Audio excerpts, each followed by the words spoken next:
everyone to explore yourself para sa pagkakas. Okay? Minsan si Sir maloko din. Ay, bigyan niyo lang. Pare-pareho na.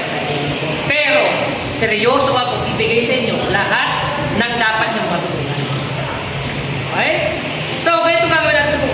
Sumunod lang tayo muna sa lahat ng ituturo ko. Huwag masyadong matigas at why? Nasa sa inyo naman yun. Ako nga, minsan sinasabi ko sa sarili ko, pag ikaw napasok, tingin mo ba uulitin?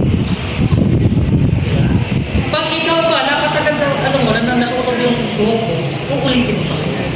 Kung minsan nga, ginagawa ko, sabi ko, sige, gawin mo yan. Para malaman mo ano, consequences.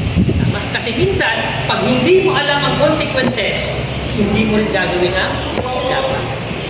Tama? And for your mistakes, in your failure, you would learn ano. Tama ko pala yan?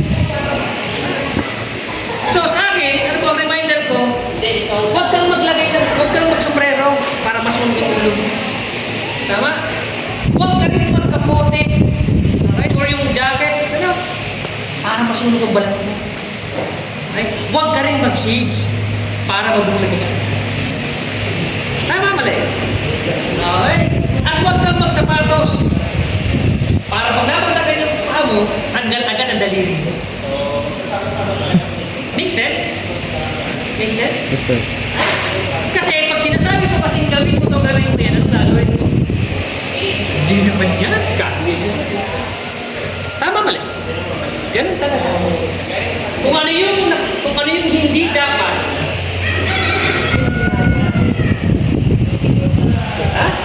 we're old enough to comprehend everything na sasabihin.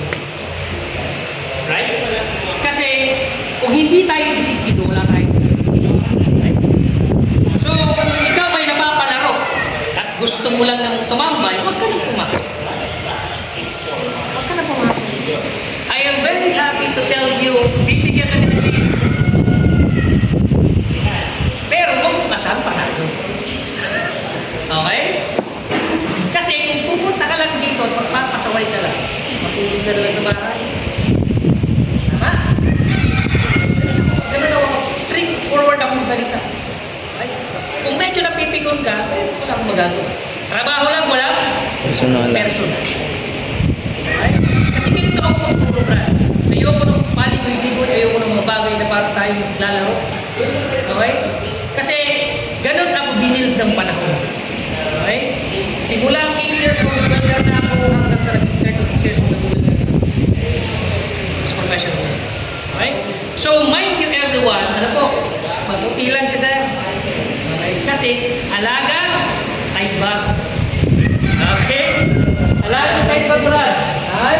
Tapos yung ulo mo, Brad, alaga, safeguard. Okay? Walang kaartiyan siya sa katawan. Okay? So, yung gusto kong sabihin, dito, pasok natin, wala din dapat kaartihan. Ano po? Yes, sir. Kasi wala din naman tayo nagpagalingan sa bakan. Hindi din tayo nagpapaganda sa bakan. Okay? Ano ang amoy mo dyan parang amor de Diyos? Okay lang yun. Why? We are here to learn, not para magpakilap. Tama? Mali. Okay? Eh kung papakilap ka lang naman, pre, dapat tayo mas klasa. Tama mali. Tama ba yung mga chicks? Nag-300 na Richard mo ganyan. Nagigets niyo ba ako? Yes, sir. Okay. Saka dito, pre, kung tatambay ka lang naman. Muwi ka sa bahay niyo. Ay, problema na, pre. Kung gusto mong attendance, bibigyan ka ng attendance. Gusto mong kalawat, bibigyan ka ng problema yun. Huwag mo lang guluhin ang klase ko. Okay? Tapos, kung hindi mo alam ang gagawin mo, mind you, pwede kang tumayo sa likod. Then mag-observe. Pwede mong tanongin si sir ng tanong. Nang maayos na tanong, huwag lang hitting below the belt. Para alam mo na, obvious na, sir, ano yan? Nakita mo ng tanong, ano yan? Tanong? Alam talaga kayo? Huwag ka lalaban, Brad. Makatago mo. Okay? So, joke lang naman dyan. Ha? Kasi sa akin, Brad, ang ano ko dyan, hindi ako naandito lang para lang sumagot. Okay?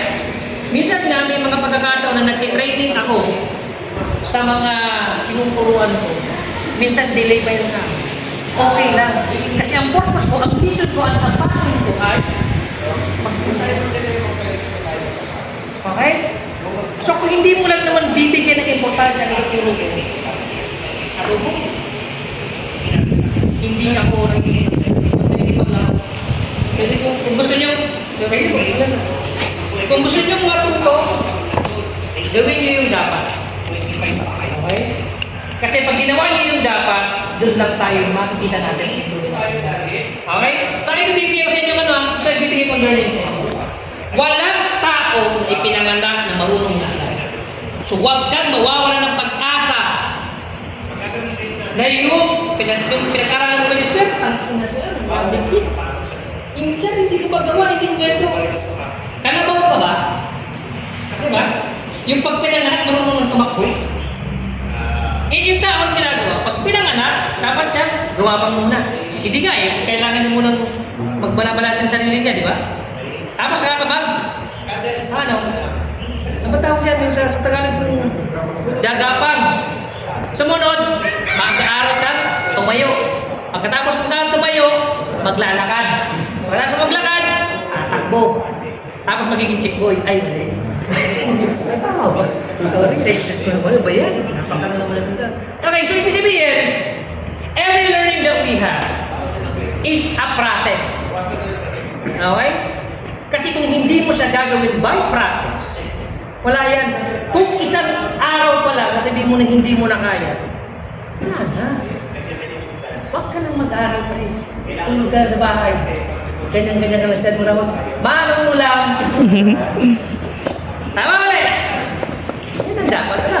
So, hindi na huwag tayo mawala ng pag-asa kasi, sister, doon sabihin natin sa atin ko, siguro, pinamanaan tayo ni Lord na ano, ng gininto ang kamay para sa pag-welping.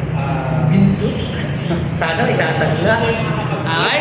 So yun, mabilis na natin po siya. Pero hindi na applicable sa lahat ng tao. Okay? Ayos pa ako dyan, pre? Sa camera yan? Yes, sir. Sure ka? Ay, daw pogi dyan eh. Biray kita dyan. Aliway kita. Okay?